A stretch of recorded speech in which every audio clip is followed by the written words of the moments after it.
বেকারত্বের যন্ত্রণা বুঝো, ভাতের থালা হাতে নিয়ে কোন সময় কাঁদছ, যারা কাঁদছে অগজায় দিকে বেজে এই মুহূর্তটা কিরকম।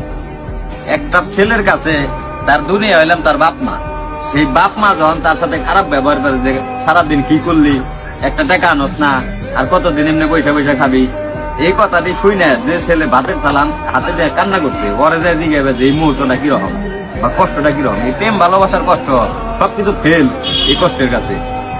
কারণ হলে যখন তোমার মা 10 মাস 10 দিন তোমার যখন পেটে ধরছে, এই মা তোমার পাইলা পয়সা বড় করছে, এই মা যখন তোমার কইব যে কি কামাই করলি বা আমাগুলো কি করা পারছ, কি দিয়া পারলি, তখন তুমি বুঝছো যে ভিতরে কিরকম লাগে। ভিতরে থেকে আমি মনে করি তখন প্রত্যেকটা ছেলের এই মুহূর্তটা যখন ফিল করে, ওই ছেলের আর মনে করো বাঁচার কোনো প্রচেষ্টাই থাকে না। মানে ওর মন চায় না যে আমি আর বাইচা থাকি, তখনই মন চায় যে মরে যাই।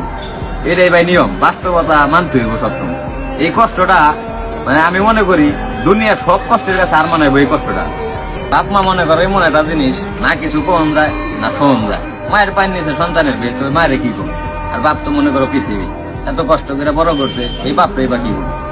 দোষটা মনে করো নিজের দোষ দিক না বাইকের দোষ দিক, ওইটাই বোঝা যাবে না। মানে আমি চাই যত বেকার মানুষ আছে, যত বেকার ছেলে পেলে আছে, আল্লাহ সবাই রে ভালো একটা অবস্থানে নিয়ে দিক, এই তৌফিক দান করুক। এটা কর্মের ক্ষেত্রে যে কোনো ক্ষেত্রে আল্লাহ সবাই ভালো একটা অবস্থান দান করুক।